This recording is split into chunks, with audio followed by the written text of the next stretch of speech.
Bismillahirrahmanirrahim. Assalamualaikum warahmatullahi wabarakatuh. Waalaikumsalam. Waalaikumsalam warahmatullahi wabarakatuh. Salatu wassalamu ala asyrofil anbiya wal mursalin wa ala alihi washabihi ajmain. Amma ba'd. Saya nggak bosan buka dengan kata-kata mic-nya Pak Muay dimati dulu.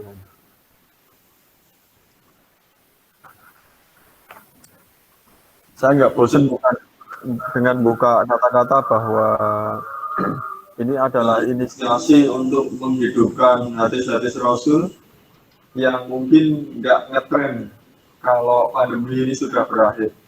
Dan pandemi itu ya, kalau melihat grafiknya, menurut saya ngomong sedikit sebagai saintis yang bahasa banyak data. Kalau belajar dari 1918, maka awalnya di bulan Maret, kemudian serunya di bulan September, Oktober, November, Desember. Desember sudah habis. Pertengahan Desember sudah habis. Mungkin sebelum Desember habis itu kurvanya sudah flat. Untuk PSBB di Saint Louis itu masih ada, tapi Philadelphia sudah habis. Nah, di tempat kita itu agak menarik karena kemarin ada demo besar. Saya berpikir bahwa kurvanya akan naik seperti di Philadelphia tahun 1918. Artinya pandemi akan segera meninggalkan kita. Meskipun kalau melihat model lain dari 3 spesies atau subspesies dari virus corona selama 5 tahun ke belakang, mulai 2015, itu kurvanya dia naik pada saat musim gugur, misalnya di musim dingin, artinya pada bulan Desember dan Januari, kemudian spring itu turun, kemudian summer itu menghilang.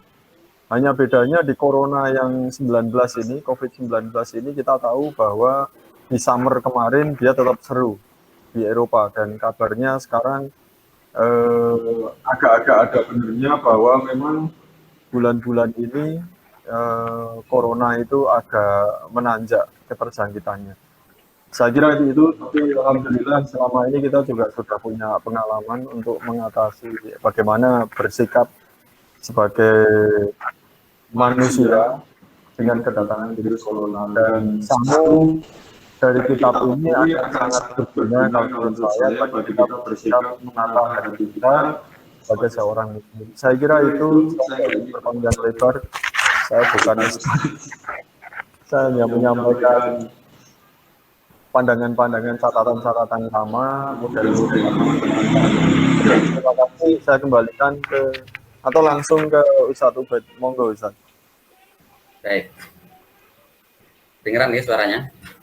Iya, jelas. Ya, Assalamualaikum warahmatullahi wabarakatuh. Waalaikumsalam warahmatullahi wabarakatuh. Bismillahirrahmanirrahim. Alhamdulillahirabbil alamin. Allahumma shalli ala sayyidina Muhammad wa sallim. Allahumma faqihna fid-din wa 'allimna at-ta'wil amma ba'du. Baik, hadirin sekalian yang dimuliakan Allah, pada kesempatan malam ini mungkin kita akan mencicil bab 2 ya. Kalau kemarin kita di bab 1 satu pertemuan habis karena memang materinya sedikit kemarin itu, tidak sebanyak di bab 2 ini. Bab 2 ini kalau kita lihat kembali itu ada 9 ya, ada 9 pembahasan, ada 9 topik. Nah, ada 9 topik di bab 2. Ternyata tadi saya coba meringkas ya, melototin satu-satu apa isi bab 2 itu. Ternyata baru bisa sampai di 3 topik, tapi itu sudah cukup banyak, sudah sangat banyak. Nah, ini hasil telaahan saya beberapa saat, mungkin nanti ya bisa sambil dikoreksi bersama kalau ada kesalahan, namanya telaah awal ya, masih perlu untuk ditelaah kembali. Ya, tapi ini berdasarkan pemahaman kebahasa Araban ya, sesuai dengan apa yang tertulis di naskah bahasa Arabnya. Di sana sebelum kita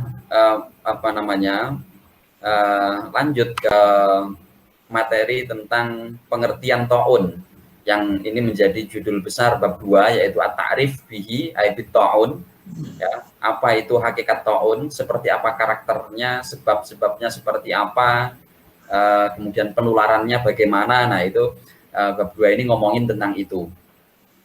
Tapi kita tidak boleh lupa bahwa judul besar dari kitab ini adalah Badlul Ma'un fi Fadlit Ta'un.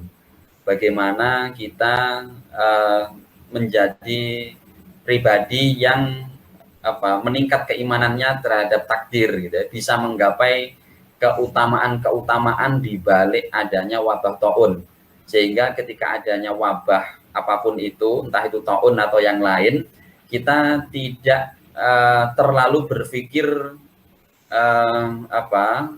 tidak terlalu berpikir resiko, sehingga kita yang ada hanya ketakutan akan bahayanya saja. Nah, lupa akan hikmah, manfaat yang tidak kita duga-duga yang ada di balik penyakit, ya, atau wabah ini.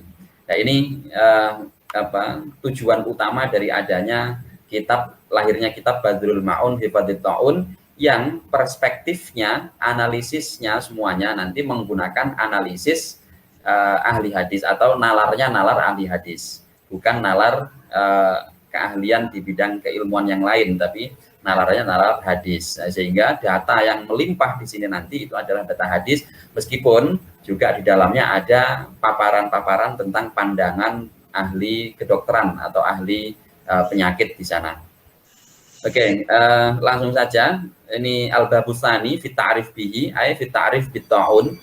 Ya, beliau Imam Ibnu Hajar Al-Asqalani ingin memperkenalkan terlebih dahulu di bab 2 ini tentang hakikat ta'un itu seperti apa. Di bagian ini, ya, ada 9 fasal, 9 topik, itu dimulai dari halaman 95. Di sana Imam Ibnu Hajar pertama membuka dengan pembahasan dari segi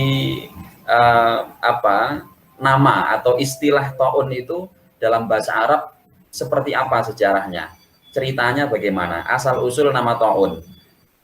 Dari sana beliau mengutip Imam Al-Jauhari. Ya, nama ta'un itu diambil dari kata ta'an. Ta'an itu artinya menusuk, membunuh, gitu ya, menghunus, apalagi itu. Pokoknya nusuk gitu. Arti asli ta'an itu begitu, ta'ana. Kemudian pola yang dipakai untuk nama penyakit ta'un, penyakit yang disebut ta'un, ya, ini nama ta'un itu polanya mengikuti pola fa'ulun. Dalam bahasa Arab, kata fa'ulun itu adalah pola isim alat atau nomina, kata benda yang berarti alat atau media. Jadi kalau kita kata fa'ala itu artinya bekerja, maka alat kerja, alat untuk mengerjakan sesuatu. Kalau kita tahu bahwa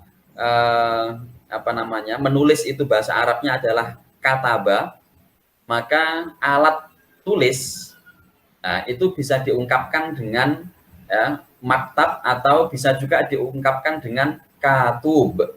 Katub mengikuti pola fa'ul. Ada 8 pola isim alat, ada 8 wazan isim alat. Salah satunya adalah menggunakan pola atau wazan fa'ulun. Nah, dari sinilah ta'ana yang artinya menusuk, ketika rubah atau derivasikan, ditambah, ya, diberikan tambahan, perubahan katanya menggunakan pola fa'ulun menjadi ta'unun, artinya itu adalah alat tusuk. Alat tusuk, gitu ya. Jadi ta'un itu alat tusuk, alat tusukan. Nah, kalau alat tusukan umumnya alat tusuk dalam peperangan itu misalnya ya pedang, ya tombak, ya. Maka dalam konteks penyakit, dalam konteks ini, ya, ta'un, tusukan itu apa? Alat yang menusuk itu apa? Ya penyakit itu. Penyakit itulah yang menusuk orang sehingga orang itu menjadi terluka. Nah, nggak ada yang menusuk apa-apa kok tiba-tiba kulitnya melepuh, kok tiba-tiba kulitnya bernanah, kok tiba-tiba kulitnya rusak, dagingnya robek, kulitnya robek dan sebagainya, berdarah dan seterusnya. Ini karena apa? Ada alat tusuk. Alat tusuknya apa? Penyakit. Penyakitnya apa? Nah, itu diidentifikasi nanti namanya taun. Oke, ini asal usul nama taun. Kemudian nama taun ini dijadikan untuk menamai peristiwa kematian massal, ya, seperti kematian yang diakibatkan oleh wabah. Nah, ini sudah pergeseran makna. Jadi dari awalnya adalah alat tusuk, ya, yang berupa penyakit sehingga tiba-tiba kulit itu melepuh, bernanah, bisulan dan sebagainya, berdarah. Nah, padahal nggak ada yang menusuk sama sekali. Nah, berarti penyakit ini adalah menusuk, gitu ya. Kerjanya penyakit itu menusuk. Kemudian maknanya bergeser menjadi istilah untuk sebuah peristiwa kematian besar, kematian massal. Nah, kenapa? Karena saat itu jenis penyakit yang misterius ini menyebabkan kematian besar, seperti halnya wabah yang menyebabkan kematian besar. Akhirnya orang menamai, oke lah, taun disebut wabah. Seperti hari ini, kalau kita menyebut virus, kayaknya kita udah lupa virus DBD, virus apalagi itu, virus-virus yang lain gitu ya. Nah, tapi kita hanya ingat virus hari ini itu ya corona. Kalau kita nyebut virus pasti corona. Kalau nyebut corona pasti virus. Nah, itu mengalami pergeseran. Wabah hari ini, ya, dulu di masa ini, ya, di periodenya Ibnu Hajar, itu ketika disebut wabah, bayangan orang itu langsung mengarah kepada taun. Ketika orang berbicara masalah taun, pasti kekhawatirannya adalah ini penyakit bakal mewabah, gitu. Nah, seperti hari ini juga, ya, periode kita hari ini, ketika ada orang bilang wabah, pagebluk, itu pasti orientasinya yang terpikirkan adalah corona. Ketika bicara corona, pasti ketakutannya adalah ini mewabah, menyebar.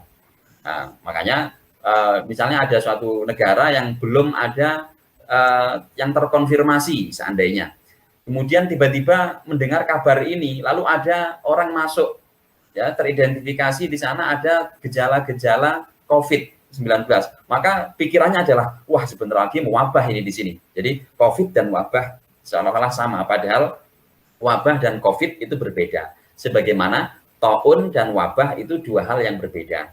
Nah, ini yang ingin ditegaskan oleh Ibnu Hajar melalui pembahasan ini. Wabah itu lebih umum daripada taun. Wabah lebih umum daripada COVID.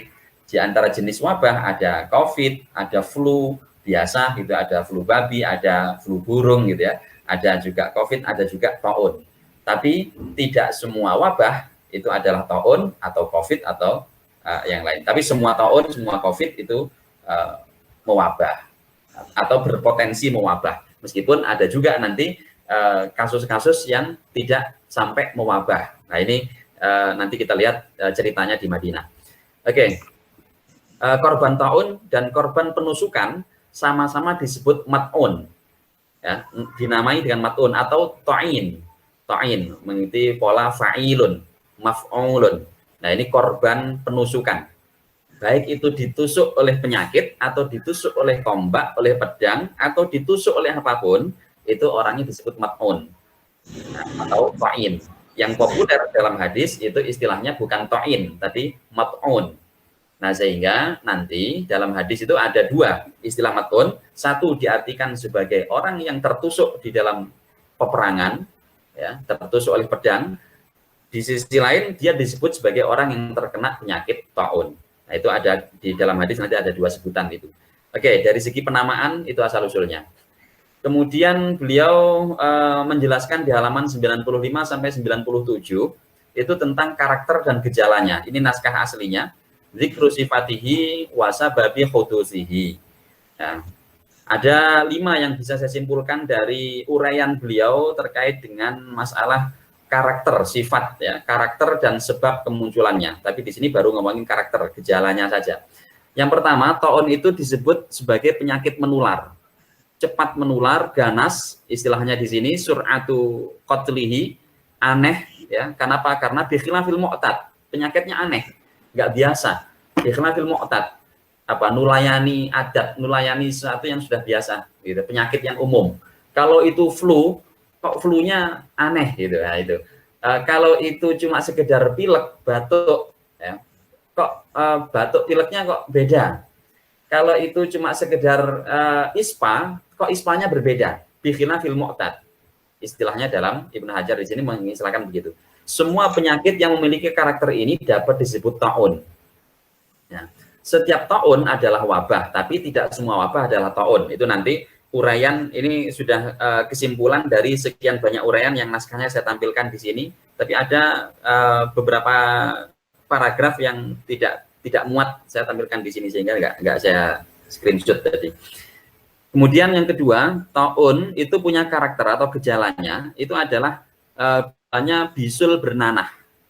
Nah, ini nanti di bagian ini ya, mana tadi itu disebut sebagai korah. Nah, disebut sebagai korah. Nah, ini wahya kurhatun. Nah, oke, yubli biha Allahu biha man yasha'u yaitu dzikru sababiha. Insyaallah nanti akan dijelaskan penyebab terjadinya taun itu seperti apa, kok sampai bisa bisulan bernanah gitu ya. Nah, itu salah satu gejalanya adalah nanah atau kurhah istilahnya di sini ya. Kemudian ada juga disebutkan gejalanya itu seperti jerawat ya, atau bisul bernanah yang muncul di bawah ketiak. Umumnya munculnya di bawah ketiak atau di bawah lipatan-lipatan persendian seperti tangan, lipatan jari itu dan lain-lain. Sampai nanti mengenai sekujur tubuh. Tapi ada juga yang menyebut taun itu gejalanya mirip dengan gondok onta. Saya nggak tahu gondok onta itu seperti apa. Ini terjemahan saja ya, gondok onta. Atau kalau istilahnya di sini huddatil ba'ir. Berarti ya bisul pada onta gitu ya kira-kira.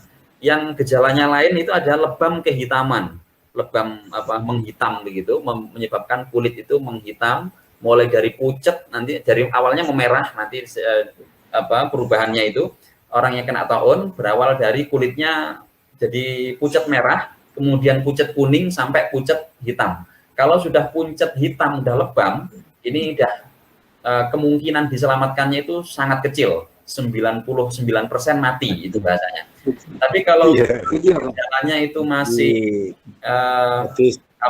pucat merah atau pucat kuning, itu masih berpotensi untuk diselamatkan. Potensi diselamatkannya masih besar peluangnya.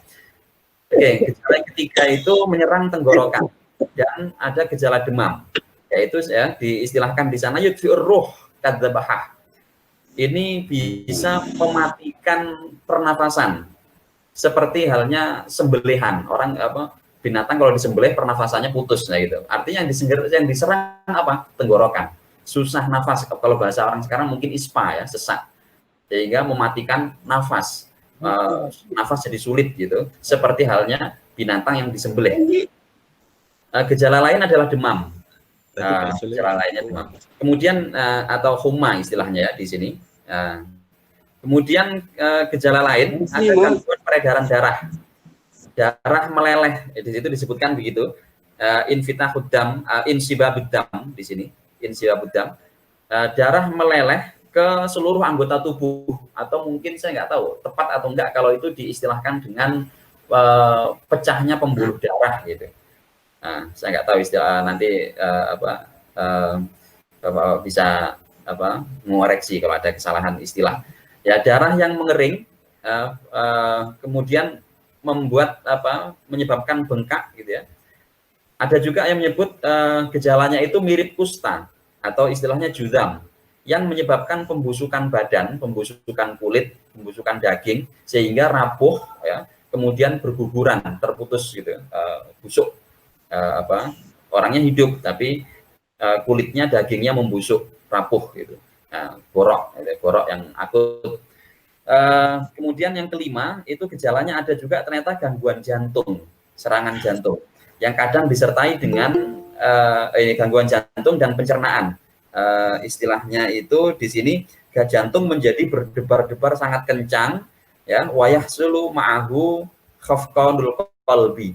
Jadi jantung menjadi detaknya itu kencang banget, terus disertai juga dengan muntah. Nah, ini adalah beberapa karakter dan gejala yang ada pada penyakit taun. Ini penjelasannya ada di. Nah, sekarang kita lihat di halaman 96, 97, 98, 99. 96 sampai 99. Ini kutipan-kutipannya. Taun itu disebabkan oleh apa saja? Kemarin kita sudah mendengar, membaca ada satu teori menyatakan itu adalah adab, ya, balak, adab atau balak, khususnya untuk orang-orang terdahulu, orang-orang kafir. Sehingga penyebabnya apa? Berarti penyebabnya adalah ingkar, kufur, kemaksiatan. Nah ini perspektifnya teologis banget tentunya ya. Salah satu yang mewakili memopulerkan teori ini adalah Imam Ibrahim Al-Harbi. Kemudian teori kedua dinyatakan oleh Imam Iyad. Nah, itu menyebabkan bahwa berdasarkan hadis-hadis Nabi, taun itu adalah sebabnya tusukan jin, ta'nul jin, wahzu'adaikum minal jin, tusukan dari musuh kalian dari kelompok jin. Nah itu ini disimpulkan berdasarkan hadis Nabi yang sahih, yang sudah diteliti kesahihannya. Kemudian teori ketiga, Ibnul Athir di sana menawarkan, ini mengutip pendapatnya para ahli kesehatan, ahli kedokteran, ahli kesehatan, ahli penyakit. Ibnul Athir menunjukkan ada teori bahwa taun itu sebabnya adalah karena kualitas udara yang buruk akibat dari kematian massal yang kemudian merusak udara gara-gara apa? Gara-gara misalnya saking banyaknya korban pembunuhan dari peperangan, ya, kemudian membusuk, mencemari udara dan mencemari air tanah, sehingga muncul bakteri-bakteri jahat, virus yang akhirnya merusak, ya, merusak udara, merusak tanah, terus dikonsumsi oleh manusia dan binatang, akhirnya manusia dan binatang kena virus atau kena penyakit taun ini. Nah itu satu teori yang disampaikan oleh Ibnul Athir, ini mengutip dari pendapatnya para ahli kesehatan. Ya, jadi biasanya muncul di daerah yang daerah konflik, daerah yang terjadi peperangan. Teori keempat disampaikan oleh Imam Al-Ghazali dalam kitab Al-Basit, ini halaman 98, dikutip oleh Imam Ibnu Hajar di sana. Taun itu disebabkan oleh pembengkakan jantung dan yang menyebabkan nanti seluruh tubuhnya membengkak. Nah, jadi melepuh semuanya, ya, semua tubuhnya melepuh, lebam begitu gara-gara pembengkakan jantung yang kemudian menyebabkan ya peredaran darah itu menjadi bermasalah gitu. Istilah di sana infitnahu jami'il badan minad dam gitu ya. Jadi semua badan itu membengkak gitu gara-gara ya ada masalah dengan peredaran darah yang itu diakibatkan dari gagal jantung gitu ya. Oke. Kemudian teori kelima disampaikan oleh Ibnu Sina, Avicenna. Kita tahu Avicenna atau Ibnu Sina itu adalah bapak kedokteran kita.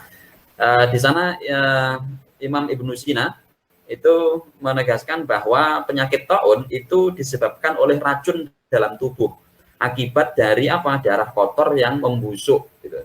Nggak tahu ini istilahnya benar atau enggak, nanti bisa dikoreksi.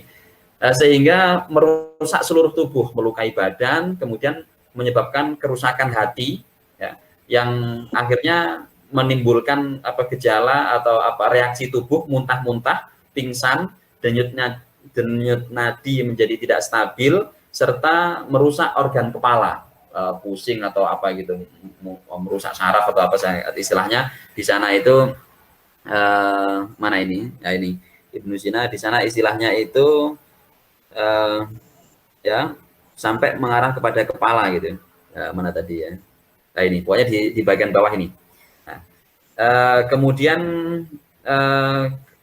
jika organ sudah menghitam, lebam, ini sulit diselamatkan. Tapi kalau masih pucat merah, pucat kuning, itu masih mungkin atau masih besar peluangnya untuk diselamatkan. Nah itu adalah penyebab taun. Ada 5 pandangan, 5 pendapat atau 5 teori ya terkait dengan penyebab taun yang ini nanti berdebat, beradu argumen di masyarakat awamnya, sehingga masyarakat awam resah dengan perdebatan orang yang ya ahli di bidangnya masing-masing tapi kekeh dengan pandangan sendiri-sendiri, nggak mengakui pandangan keilmuan lain gitu. Terus akhirnya mereka gimana sih Ibnu Hajar ini menyelesaikan ini? Nah, ini kelompoknya kelompok jamaah, ini berarti para jamaahnya Imam Ibnu Hajar gimana menyikapi pandangan orang-orang yang berdebat di media sosial kalau sekarang gitu ya. Zaman itu di warung-warung kopi gitu ya. itu orang pada berdebat kayak gini itu gimana menyikapinya? Kalau pandangan hadis Nabi itu kayak gimana? Nah, Ibnu Hajar kemudian nulis kitab ini. Oke, taun Ibnu Hajar kemudian menegaskan di sana bahwa taun itu nggak sama dengan wabah. Jangan menyamakan taun dengan wabah. Bagaimana juga taun dengan corona kalau kita ini ya. Atau hari ini kita juga jangan memutlakkan kesamaan ya antara corona dengan wabah. Corona dan wabah itu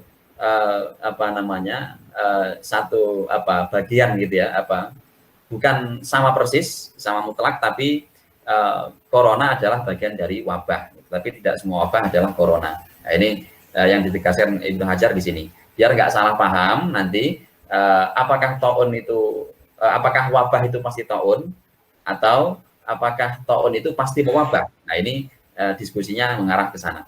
Penyakit taun itu lebih mudah menular pada saat terjadi wabah. Ini ungkapannya. Ya. Ibnu Sina yang mengungkapkan di kedokteran, wattawa'in taksuru indal wabah. Taun itu akan mudah sekali menyebar, ya, banyak menjadi banyak, berarti menyebar, menular, itu ketika terjadi wabah, khususnya di negeri yang terkena pandemi atau wabah. Itulah awal mula taun disebut sebagai wabah.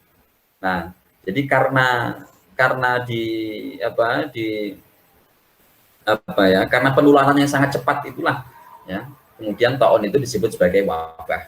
Aslinya dia bukan wabah. Gitu. Dan istilah wabah itu selalu kemudian istilah wabah itu menjadi identik dengan taun. Nah, kalau sekarang istilah wabah itu identik dengan corona, dikit-dikit corona gitu. Padahal itu misalnya flu biasa, virus juga misalnya, tapi langsung dicap corona.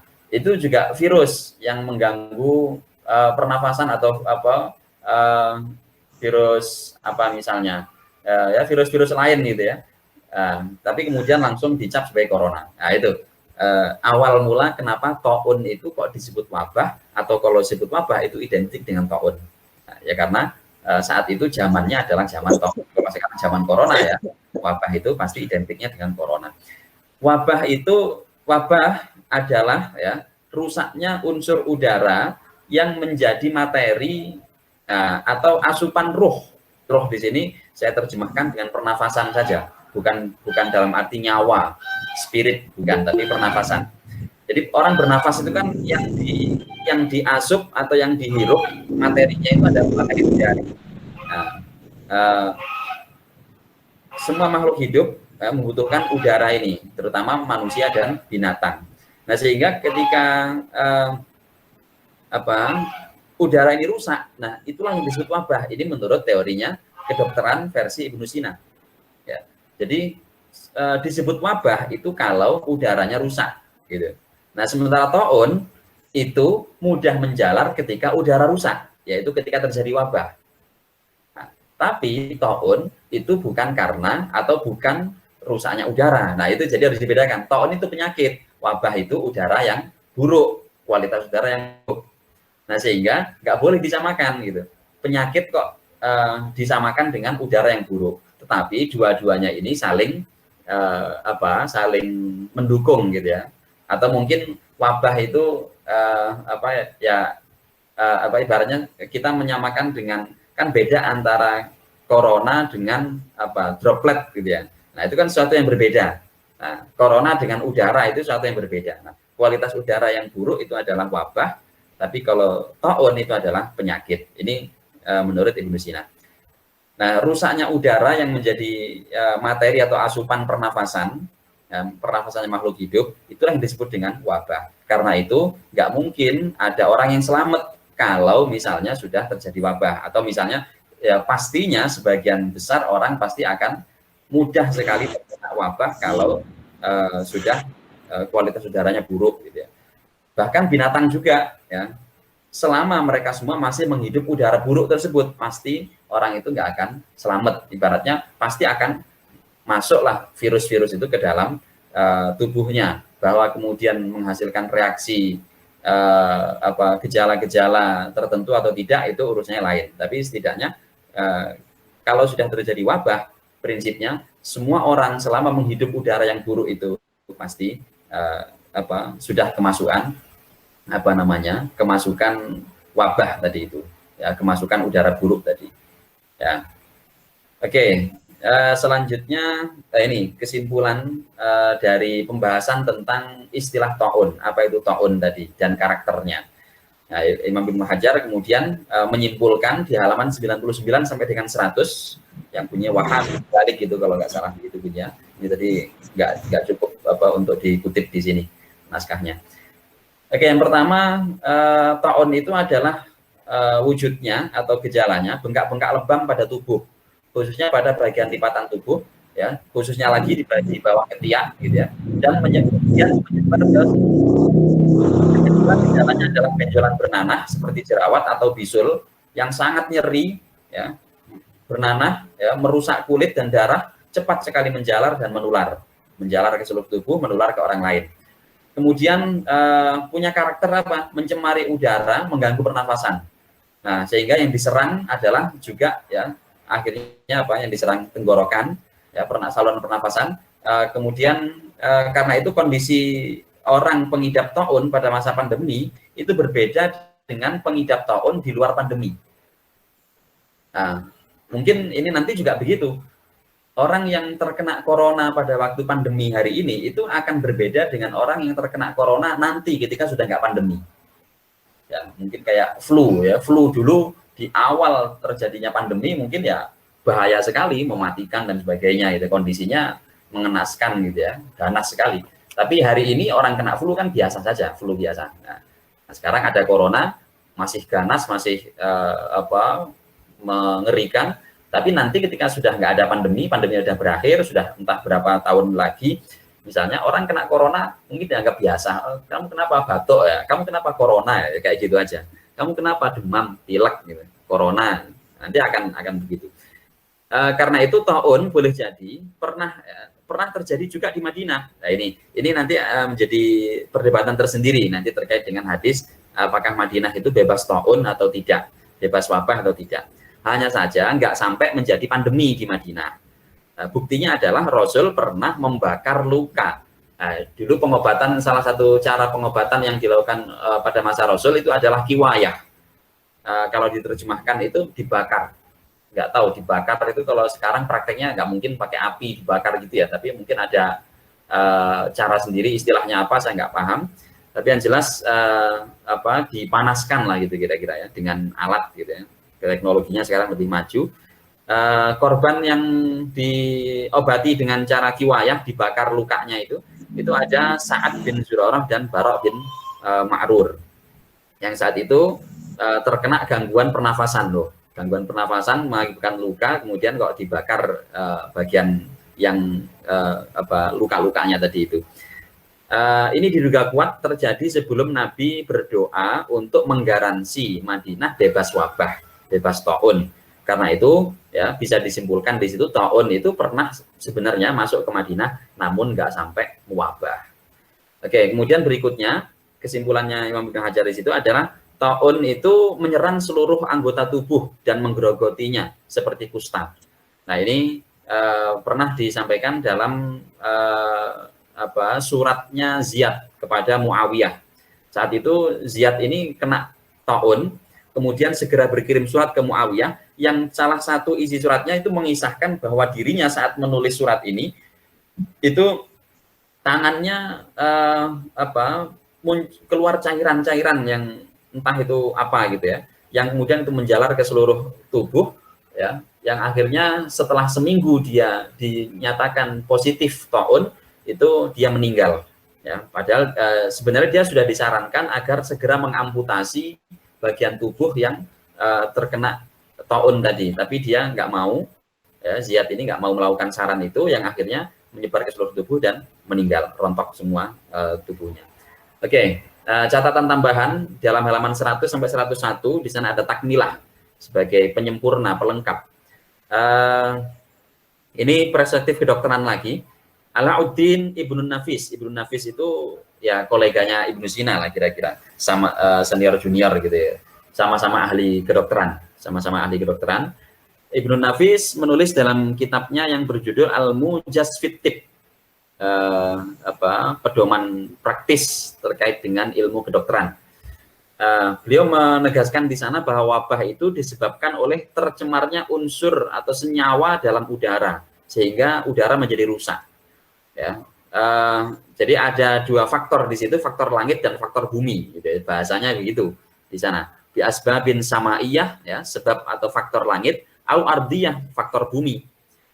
Nah, ada dua faktor penyebab rusaknya udara, yaitu faktor langit dan faktor bumi atau faktor tanah. Faktor di langit, faktor di bumi. Ya, pertama faktor di bumi itu diantaranya adalah polusi air menjadi kotor, tercemar, berbau, banyak bangkai. Ya, biasanya terjadi di daerah-daerah konflik akibat perang dan pertumpahan darah. Mayat nggak sempat dikuburkan sampai membusuk, berair, merembes ke air tanah. Ya, kemudian air tanah menjadi bau, menyengat, kemudian muncul banyak serangga, bakteri. Nah, ini entah kenapa kok di situ disebutkan dofadi juga, kodok atau katak. Apakah ada hubungannya atau tidak, saya tidak paham. Atau mungkin dofadi itu diterjemahkan dengan spesies lain, saya tidak tahu. Tapi umumnya ketika disebut difda atau dofadi itu biasanya di Indonesia diterjemahkan dengan kodok atau katak. Nah, nanti bisa dikoreksi kalau salah di sana. Tapi yang jelas umumnya dofadi itu artinya kodok atau katak ya. Nah, di sini wakathratul hasyarat wa dofadi, muncul banyak serangga, bakteri dan sejenisnya, dan juga dofadi, itu masalahnya itu. Ini parasitisnya ahli kedokteran ini, ya, faktor tanah, gitu ya. Faktor tanahnya menurut ahli kedokteran yaitu Ibnu Nafis. Kemudian faktor langit, minas samaiyah, apa yang menyebabkan munculnya corona? Nah, ini ya, tugasnya BPPT ini untuk melihat ini. Faktor langit di sana disebutkan apa? Kathratus syahab, warujum, banyaknya bebatuan meteor pada akhir musim panas dan musim gugur. Nah, ini kalau uraiannya saya tidak paham, tapi kira-kira kalau dialih bahasakan begini. Kemudian diakibatkan juga oleh hembusan angin yang sangat kencang, angin selatan dan angin timur. Nah, saya juga tidak mengerti apa itu angin selatan, apa itu angin timur, gitu ya. Dan semua itu ada penelitiannya. Ini menurut Imam Ibnu Nafis, ya, seorang dokter. Semua itu ada tajribahnya bahasanya, ada penelitian empirisnya. Dan ada juga ya yang menyebutkan bahwa salah satu tandanya itu adalah kalau burung gagak itu sudah menghirup angin selatan, angin timur, angin yang buruk tadi itu, maka dia pasti akan lari. Begitu juga tikus yang ada di bawah tanah, dia akan berpindah tempat. Jadi kalau ada burung gagak rame-rame misalnya itu pergi dari satu tempat, itu berarti di sana ada kualitas udara yang buruk, ya, angin selatan, angin timur, saya tidak ngerti. Nanti mungkin bisa dibantu menjelaskan apa itu angin timur, angin selatan, apa hubungannya bebatuan meteor pada akhir musim panas dan musim gugur dengan munculnya wabah atau penyakit. Kemudian di halaman 102 itu di pasal kedua, topik yang kedua, ini Imam Ibnu Hajar ingin menegaskan bahwa taun itu beda dengan wabah. Uraiannya di sini. Ya, taun disebut wabah itu hanya karena ungkapan majazi saja, nggak lebih. Bitorikil majaz, likaunihi akhassu minhu. Likaunihi akhassu min. Jadi ibaratnya taun itu bagian dari wabah. Karena saat itu yang ramai adalah taun, maka ketika disebut wabah pasti asosiasinya adalah ke taun. Oke, pembahasannya dimulai dari beliau menampilkan hadis riwayat Imam Bukhari Muslim dan Imam Malik bin Anas dari sahabat Abu Hurairah yang menegaskan di sana, pertama riwayatnya, di lembah-lembah kota Madinah ada para malaikat. Ini hadisnya sahih, ya, sehingga taun dan dajjal itu nggak akan bisa masuk ke sana.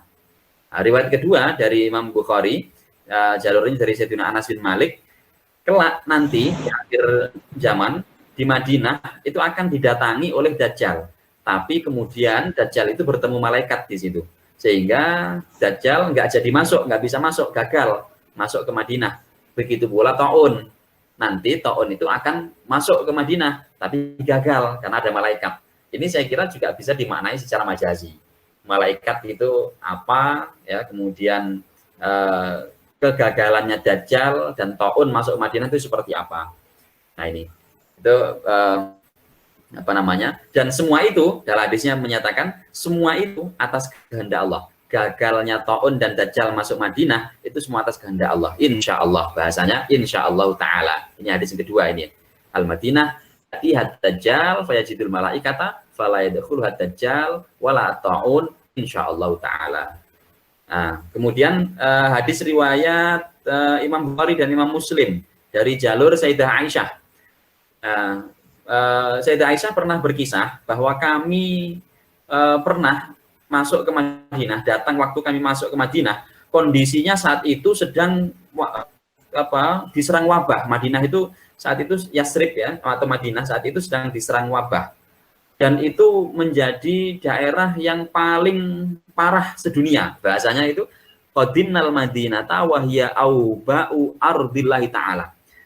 Kami datang ke Madinah, saat itu Madinah adalah daerah yang paling parah terkena wabah sedunia. Auba'u ardillahi ta'ala.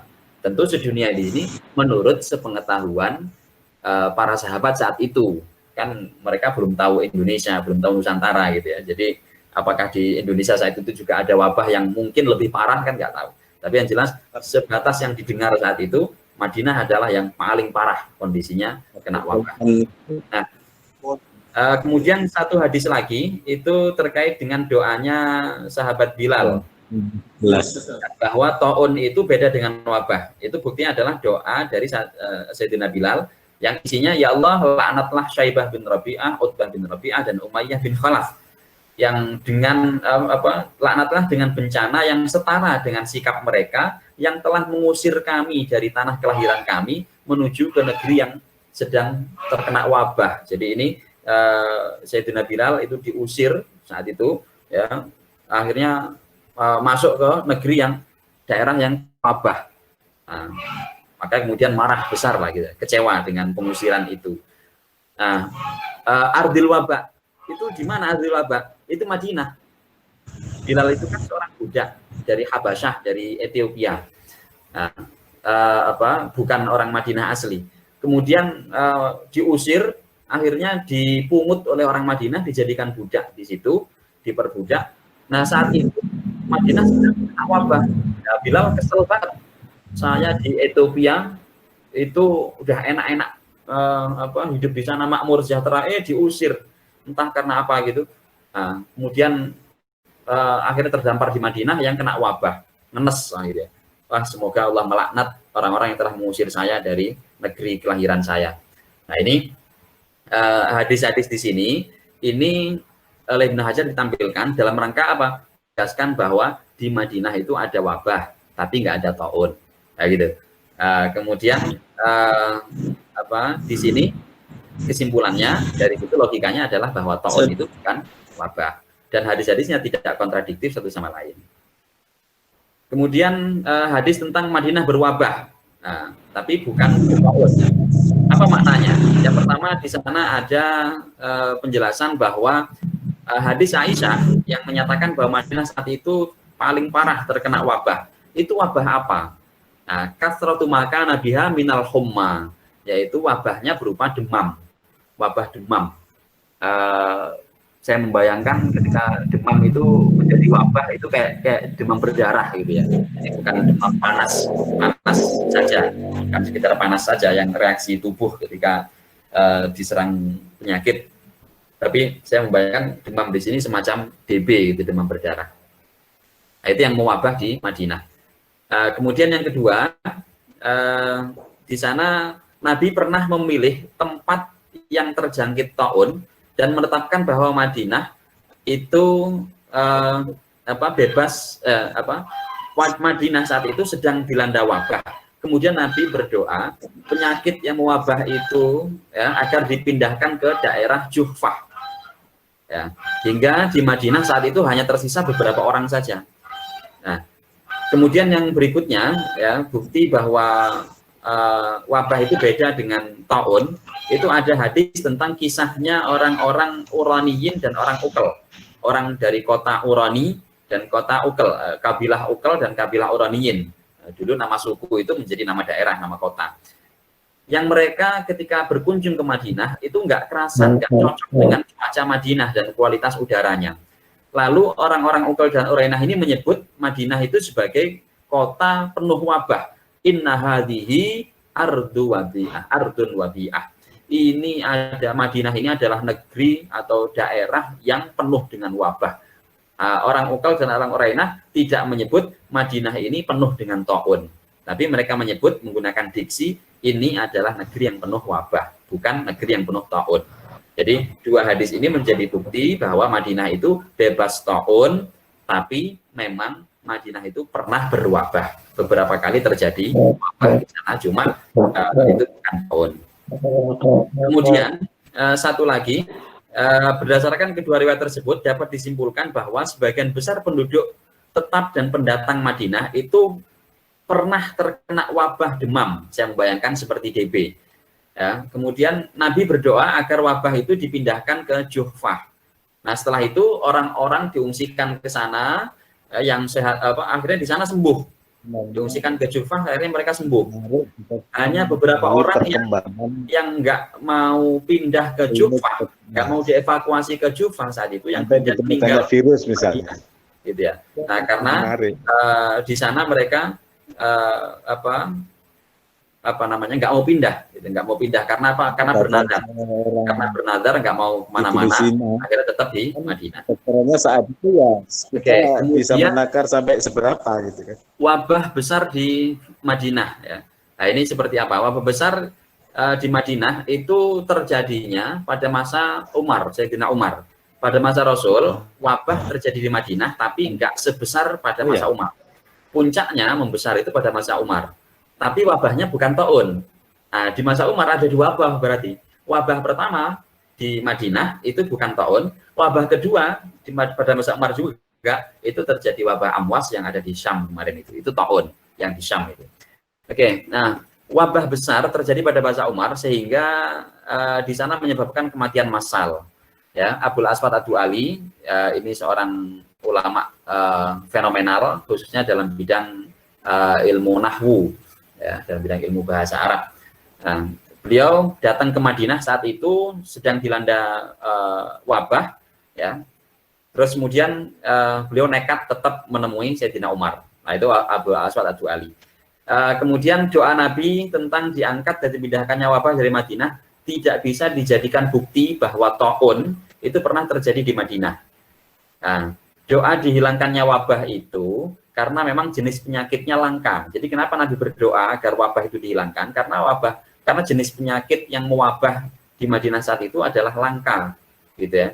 Nggak pernah terjadi di Madinah sebelumnya. Karena itulah beliau kemudian berdoa agar diangkat penyakit ini. Sedangkan kalau masalah ta'un, Nabi justru doanya bukan dihilangkan ta'unnya, tapi malah justru optimis, ya, bahwa ta'un itu adalah syahadah. Sebagai sumber kesyahidan. Nah, ini bedanya.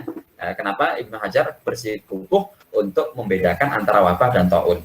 Nah, karena Rasul dalam doanya ketika orang terkena ta'un atau ada ta'un, beliau optimis syahid. Ya, ada pahala besar di balik ta'un. Tapi ketika wabah, justru Nabi berdoa, ya Allah angkatlah wabah ini, hilangkan wabah ini. Nah, itu. Kemudian nggak ada satu riwayat pun yang menyebutkan bahwa ta'un pernah melanda atau mewabah di Madinah sejak zaman Nabi sampai saat ini. Saat ini dalam hal ini adalah masa Ibnu Hajar Al-Asqalani. Alhamdulillah, itu kata beliau. Uraiannya nanti insya Allah ada di bab 3, kata beliau, tentang keutamaan Madinah. Kenapa Madinah nggak terkena ta'un. Oke, kemudian ta'un itu lebih spesifik daripada wabah, meskipun banyak kabar tentang penamaan ta'un sebagai wabah. Tapi hal itu nggak bisa dijadikan dasar bahwa setiap wabah pasti ta'un. Bahwa kemudian ta'un itu menular, mewabah itu memang iya. Oke, kemudian perbedaan ta'un dan wabah. Ini mulai masuk ke perdebatan antara ahli hadis dan ahli sains. Nah, ini berarti konteksnya adalah orang awam sebenarnya, ya, yang memahami pernyataan para ahli. Jadi ada ahli kedokteran bicara tentang wabah, tentang ta'un, ada ahli hadis bicara tentang wabah, tentang ta'un. Orang awam menyikapi atau ikut mengutip dua pendapat ahli ini dengan pandangan awamnya, sehingga terjadi perdebatan yang perdebatan yang apa istilahnya itu debat kusir gitu ya, yang debat kusir. Nah, terus kemudian nanti dari ahli hadis Imam Ibnu Hajar di sini menyikapi, memberikan pernyataan sikap. Oke, yang pertama, taun dan wabah itu beda menurut perspektif hadis dan perspektif sains. Pertama, bedanya di mana? Beda penyebabnya.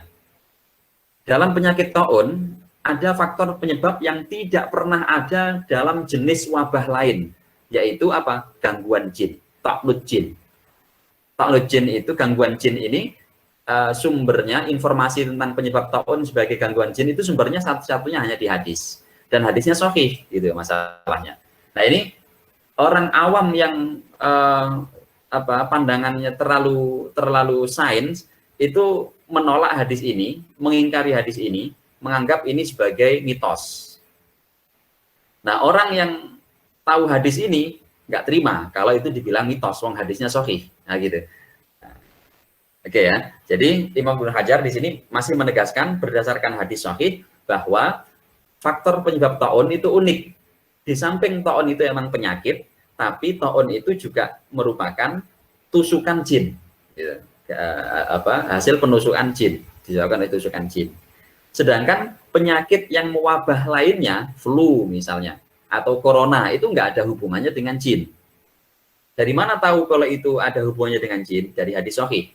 Nah, jadi di sini Ibnu Hajar sama sekali tidak memandang hal ini, tapi ya Ibnu Hajar meskipun percaya dengan hadis ini, tapi beliau tidak memandang bahwa teori tentang gangguan jin berdasarkan hadis tadi kontradiktif dengan pendapat para saintis, para ahli kedokteran, ya, ahli kesehatan yang mengatakan bahwa taun itu disebabkan oleh racun lah, oleh tekanan darah lah, oleh pecahnya pembuluh darah lah, atau oleh hal-hal lain tadi itu. Nah, ini Ibnu Hajar nggak memandang kontradiktif, ya, tapi malah justru ingin mendamaikan keduanya sebagai seorang ahli hadis yang menyikapi kebingungan orang awam ketika mendengar pandangan ahli hadis dan pandangan ahli sains yang tampak bertentangan, lalu orang awamnya bingung. Ibnu Hajar ingin mendamaikan keduanya. Oke, secara medis argumen Ibnu Hajar pertama, kita nggak boleh terlalu saintis, tapi juga nggak boleh terlalu teologis. Nah, gitu prinsipnya. Yang pertama secara saintis, secara medis, ya, memang benar demikian. Ilmu kedokteran yang telah melakukan pengkajian secara empiris, secara logis, bil akli wat tajribah bahasa beliau. Sudah dikaji secara logis, secara empiris, tajribah melalui penelitian-penelitian di laboratorium, ya, kalau sekarang laboratorium. Nah, itu menunjukkan bahwa taun itu ya memang karena tadi penyebab-penyebab penyakit tadi itu, ya, entah karena racun, karena tekanan darah, karena pembuluh darah, karena yang lain-lain tadi itu, penyebab medis lah ya. Nah, kemudian pandangan para dokter sekarang yang menolak teori gangguan jin.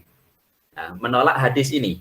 Jadi dulu ada kelompok yang menolak hadis ini, salah satunya dari para dokter. Nah, bahwa itu hanya mitos saja. Kenapa? Karena itu nggak bisa dinalar, nggak bisa dilogikakan, dan juga nggak bisa dibuktikan secara empiris. Nah, bagi Ibnu Hajar ketika menanggapi atau mendengar pandangan dokter, wajar para dokter mengatakan begitu atau menolak hadis ini. Karena para dokter, para ahli kesehatan itu cenderung nalarnya adalah yang dominan itu adalah logika dan empiris saja, empirisme saja. Jadi kalau uji cobanya mengatakan begini, ya udah itu yang benar. Bahwa hadis mengatakan begini, ya sudah itu bisa dianggap mitos gitu. Nah, hadisnya dhaif. Nah, biasanya implikasinya adalah hadisnya dinyatakan palsu. Nah, jadi di sini Ibnu Hajar, Anda sebagai seorang dokter kok berani memalsukan hadis hanya karena percobaan Anda nggak sama dengan hadis ini. Itu ceroboh. Itu nanti sama orang ahli hadis akan marah. Seperti halnya kalau ada orang bukan ahli kedokteran bilang bahwa taun itu gangguan jin, Anda marah kan? Nah, itu makanya jangan menolak hadis gara-gara nggak sesuai dengan ilmu kedokteran Anda.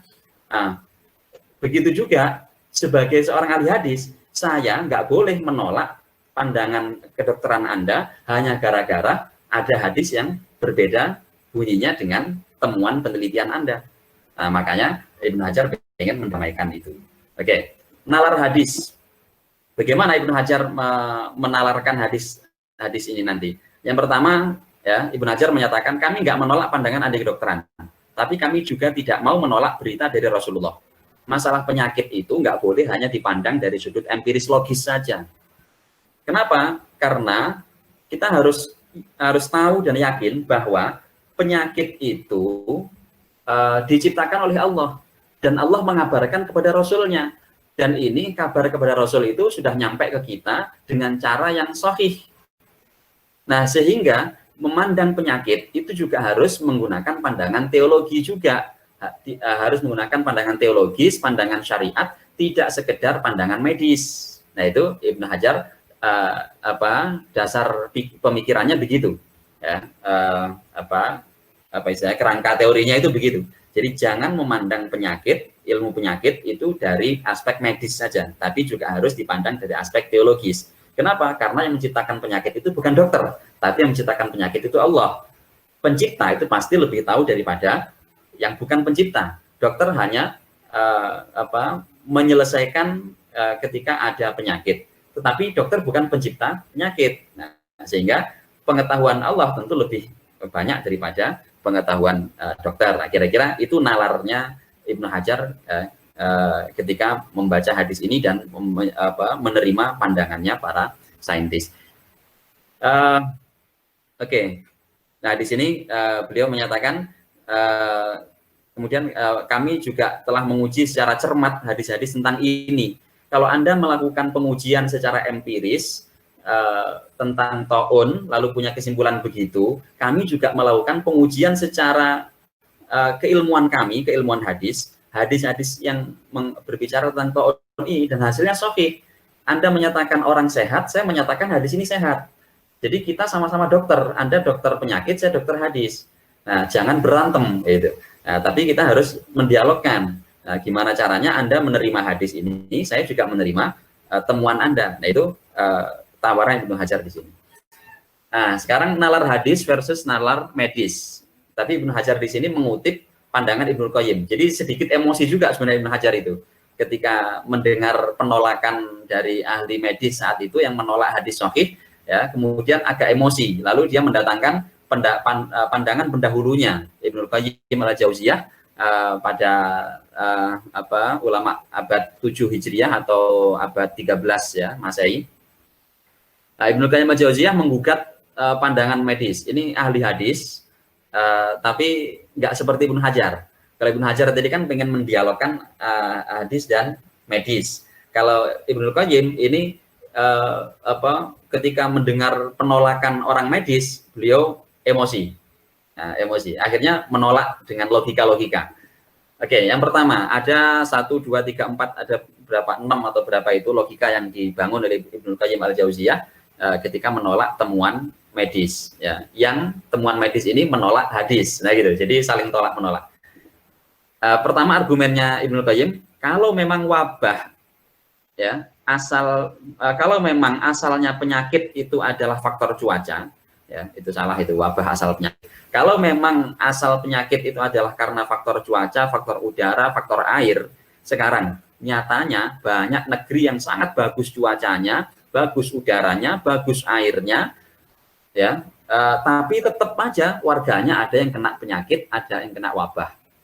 Berarti, nah, logikanya gitu, ini menolaknya pakai logika. Berarti logikanya, kesimpulan Anda bahwa penyakit itu karena faktor cuaca, faktor udara, faktor air, itu nggak bisa digeneralisir.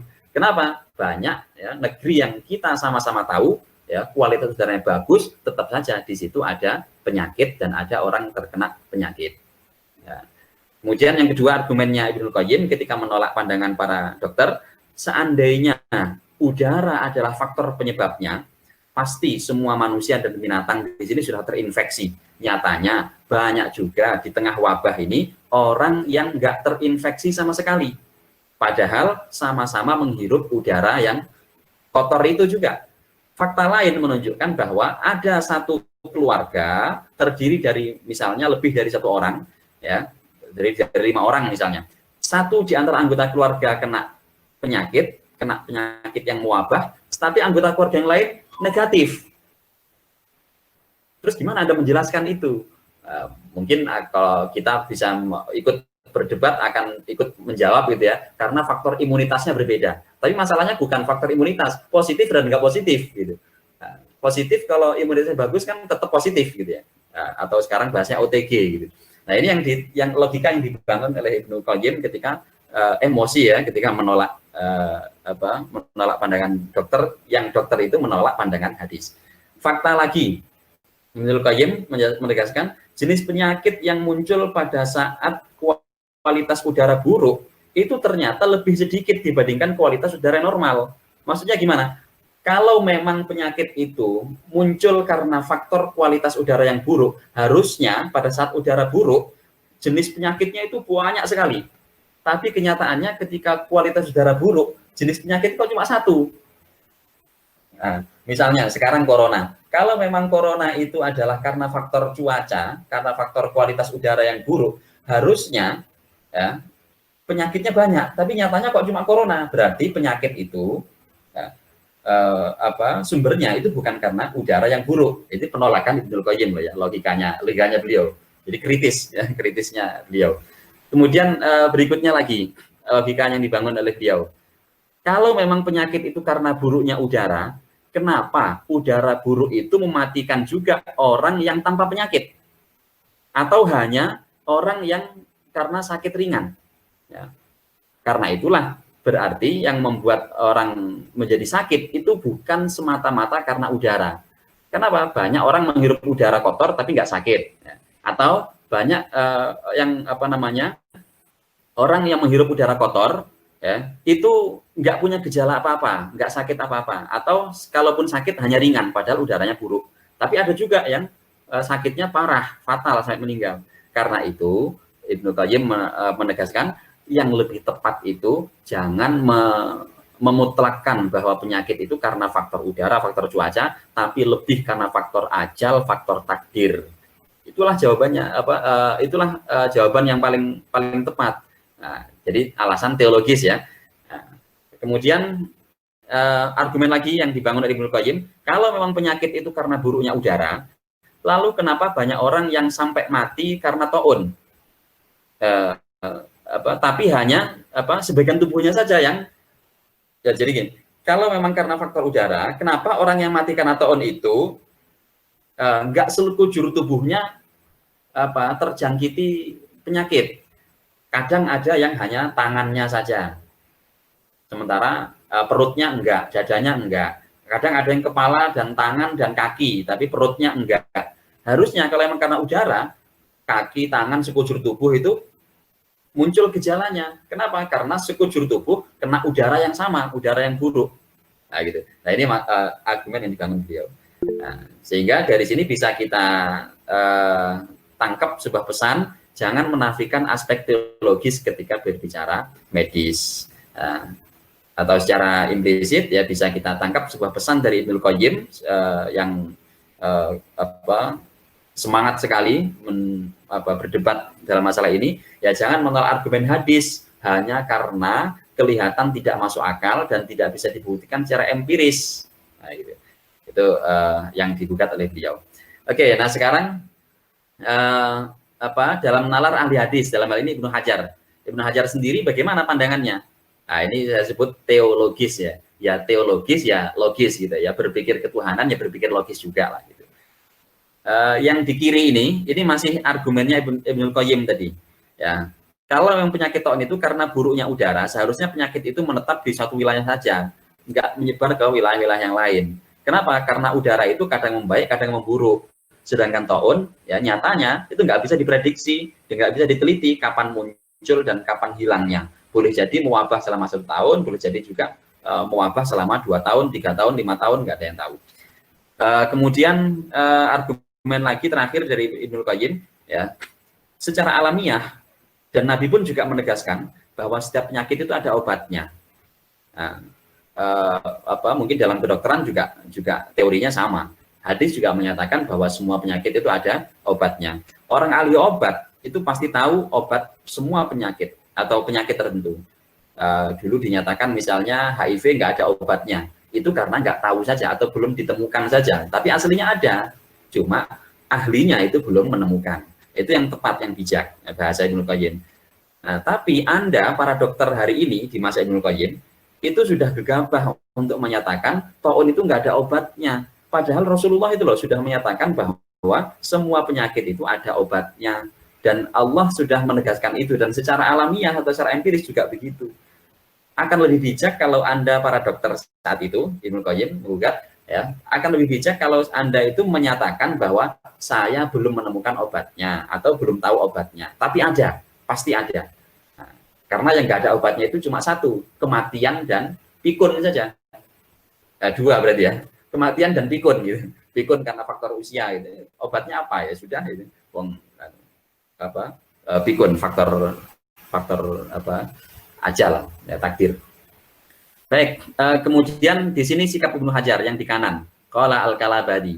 Nah, ini Ibnu Hajar tidak mengungkapkan pendapat pribadinya langsung, tetapi beliau mengutip pendapatnya seorang sufi panutan ahli hadis. Ya, ahli hadis di sini ya, maksudnya Ibnu Hajar sendiri. Namanya Al-Kalabadi, Abu Bakar Al-Kalabadi, itu ulama sufi pada abad keempat Hijriah atau abad ke-10 Masehi. Beliau berkesimpulan, Imam Al-Kalabadi itu, bahwa hadis-hadis tentang taun sebagai penyakit biasa, istilahnya di sana wajah dan wabah, ya, seperti penyakit itu seperti penyakit menular lainnya. Artinya taun itu ya seperti penyakit menular lainnya. Nah sekarang kalau kita nggak mau mengakui bahwa taun itu karena faktor manusiawi, ya, yang juga ada faktor gaibnya, yaitu faktor jin. Artinya kalau kita nggak mau mengakui hadis ini, ya, kalau gitu gini aja deh. Taun itu kita buat jadi dua macam aja. Ada taun yang karena faktor penyakit, yaitu versi medis. Ada taun jenis lain karena faktor gaib, yaitu faktor jin, seperti yang dikatakan oleh ahli hadis. Itu tawaran Imam Al-Kalabadi. Dah, masing-masing punya pandangan, jalan sendiri-sendiri aja lah gitu, daripada ribut-ribut. Nah, itu simpelnya kira-kira gitu ya. Logikanya gini, kalau sebagai penyakit, kalau memang taun itu sebagai penyakit, ya karena memang secara empiris dokter menyebutkan begitu, menemukan begitu adanya temuannya dokter, bukan karena jin. Nah, itu logika pendeknya Imam Al-Kalabadi kita menjawab itu gitu. Ya buktinya emang dokter menemukan begitu, ya sudah kita akui saja gitu. Kita akui emang nyatanya begitu. Gitu. Nah, tapi kalau itu karena jin, logikanya gini deh, Pak Dokter. Ini ngomongnya ke dokter ternyata tujuannya. Logikanya gini deh, Pak Dokter. Nanah yang muncul di kulit itu kan dikategorikan sebagai penyakit ya yang menimpa seseorang yang kalau menurut Anda ilmu kedokteran itu disebabkan oleh ya adanya darah kotor, gangguan darah ya, berarti darah kotor misalnya. Nah, kemudian kok bisa darah yang ada di dalam itu melukai kulit, membusuk kulit, merobek daging. Padahal yang bisa merobek daging itu kan umumnya tusukan pedang, tusukan tombak, atau luka-luka benda keras di luar. Kok ini darah bisa membuat kulit robek, daging robek, membusuk, luka. Itu gimana ceritanya? Tusukan apa? Nah, dokter ditanya, disuruh berpikir begitu oleh Imam Al-Kalabadi yang sufi ini. Nah, jadi daripada Anda menolak hadis tentang tusukan jin, sekarang Anda pikirkan saja logikanya gimana itu. Darah kotor bisa membuat kulit luka, seperti luka tusukan. Nah, itulah taun disebut sebagai tusukan, sebagai penyakit karena tusukan. Yaitu tusukan apa? Ya, padahal nggak ada yang menusuk, nggak ada tombak, tapi kok luka. Tusukannya apa? Tusukan darah. Nah, gimana darah menusuk? Anda pikirkan saja daripada menolak hadis itu. Nah, itu tantangan dari Al-Kalabadi ketika mencoba mendialogkan antara sains dan teologi. Oke, Ibnu Hajar akhirnya beralih ke pembahasan yang tentang taun itu tusukan jin, ya, apa hubungannya taun sebagai tusukan jin, kemudian muncul borok atau pembusukan tadi itu, ya, kemudian muncul nanah, itu apa hubungannya? Nah, pertama berdasarkan ayat, Ibnu Hajar mengutip sebuah ayat, iyamsaskum qarhun faqad massal qauma qarhum mithluh. Nah, kalau kamu di waktu perang Uhud itu kena luka, ya, mendapati luka, mereka pun di perang Badar, para sahabat pendahulu kamu, itu juga mendapati luka yang serupa. Kata Qurrah dalam ayat ini bisa dibaca dua versi. Versi pertama dibaca Qurrah, bisa dibaca Qarhun. Kalau dibaca korhun artinya luka, jiroh. Kalau dibaca kurhun artinya khuraj atau kurh, apa namanya, bisul artinya. Hurufnya mirip. Nah, dua-duanya sama saja. Begitu pula dengan tusukan dan bisul. Ya, itu sama-sama disebut luka. Orang tusuk pedang itu juga luka, orang bisulan itu juga luka. Dua-duanya sama-sama luka kan? Hanya beda bentuk, hanya beda pandangan saja, tapi intinya luka saja. Udah nggak usah diperpanjang gitu aja kok repot ya itu kira-kira. Kemudian Nabi dan para sahabat itu nyatanya menyebut luka karena tusukan pedang itu dengan taun, penyakit itu juga dengan taun. Dua-duanya itu adalah sakit. Taun terutama itu juga rasa sakit, iya wajah, juga penyakit. Gimana dia? Taun itu jelas menimbulkan rasa sakit, rasa nyeri atau wajah. Dia juga penyakit. Nah, oke, itu nalarnya nanti kita akan baca di setelah ini. Kemudian firman Allah yang lain menyebutkan, jika kamu kesakitan, maka ketahuilah mereka pun menderita kesakitan pula, sebagaimana yang kamu rasakan. Ayatnya, in takunu ta'lamuna fa innahum ya'lamuna kama ta'lamun. Nah itu. Nah dari sini kita paham bahwa rasa sakit atau yang diistilahkan dengan wajah itu boleh jadi karena memang sakit, karena memang marot sakit. Rasa sakit itu karena memang sakit. Boleh juga karena penyakit. Jadi intinya di sini membedakan antara penggunaan istilah sakit dan penyakit. Nah, kemudian ada luka, ada nyeri di situ, nyerinya bernanah. Bernanah itu ini penyakit atau sakit? Nah, itu kayak berdebat kayak gitu aja, memperdebatkan masalah taun itu gangguan jin atau taun itu karena penyakit, itu sebenarnya kayak memperdebatkan istilah kayak gitu aja. Nah, ayat dan hadis itu nggak perlu dibuat repot untuk dipertentangkan satu sama lain. Baik itu bisul, luka, keduanya itu sama saja. Sama-sama luka, sama-sama sakit, sama-sama nyeri. Sakit dan menyakitkan. Nah, begitu pula antara tusukan jin, ya tadi kita bicara tusukan jin, dengan wabah. Nggak usah dipertentangkan satu sama lain. Apalagi hanya masalah hakikat taun. Silakan saja disebut sebagai tusukan jin, atau silakan pula disebut sebagai penyakit. Selesai. Toh dalam ilmu tafsir, implisitnya di sini, toh dalam ilmu tafsir, perbedaan pendapat itu biasa. Ya. Dan dalam tafsir itu nggak boleh saling menyalahkan. Kenapa? Karena tadi satu ayat saja itu bisa dibaca menggunakan dua versi. Bisa dibaca kurhun, bisa dibaca korhun, yang artinya itu bisa saja bisul, bisa saja luka, bernanah. Dua-duanya sama-sama luka, sama-sama sakit, sama-sama menyakitkan. Nah, jadi cari saja titik temunya. Nah, itu kira-kira pesan implisit yang disampaikan oleh Ibnu Hajar dari pembahasan ini. Baik, itu dua topik yang ada di bab 2 ini. Nanti ada bab-bab selanjutnya, khususnya uraian terkait dengan faktor jin itu seperti apa. Baik, itu Pak kira-kira. Mungkin ada komentar, koreksi dari penguraian pembahasan tadi itu.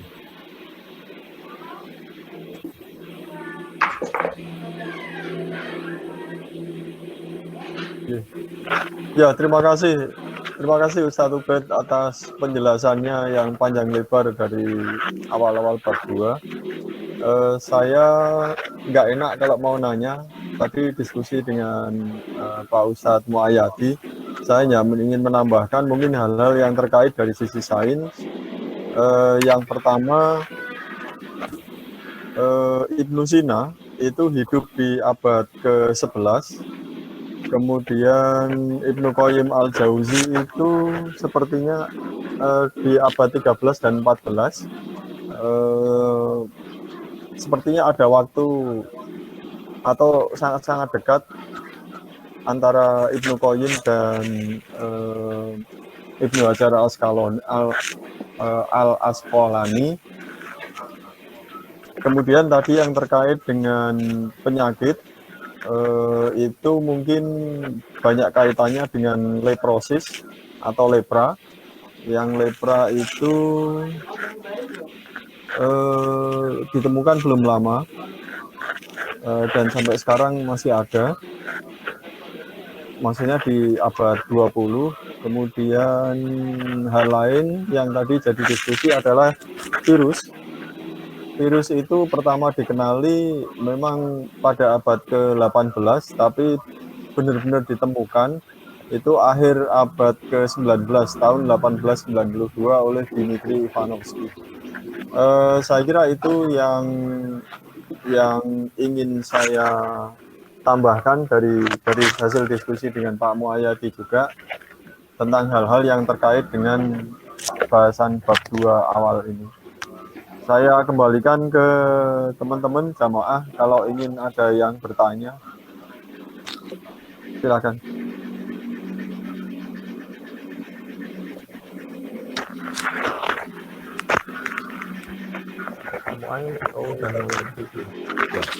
Saya matikan mic saya.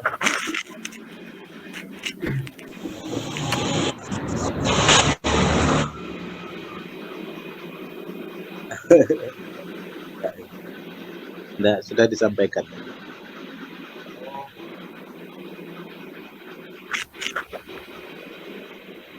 Teman lain lah kalau ada yang ingin berkomentar.